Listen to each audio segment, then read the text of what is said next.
Good afternoon everyone. কি খবৰ আপোনালোকৰ? এয়া দুপৰীয়া মই ধুনীয়াকৈ ঠাণ্ডা কি গছৰ তলত বঢ়িয়াকৈ শালখন পাতি থৈ আছে, তাত ধুনীয়াকৈ বৈ আছোঁ। গামোচা লগাওঁ বুলি কৈছিলোঁ যে। আনফালে মা পাকঘৰত ভাত বনাই আছে। আপোনালোকক দেখাব ৰ'বক, মই অকণমান শাল বৈ লওঁ।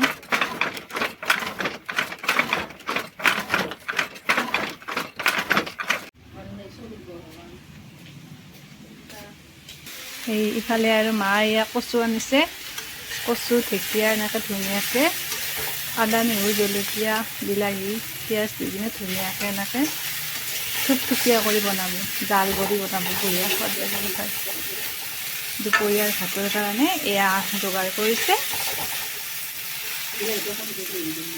বিলাহীটো হৈছে সিজা নাই, কোনে দেখাই যে ভাজিব। ইফালে দালি বনাইছে, এইফালে ভাত।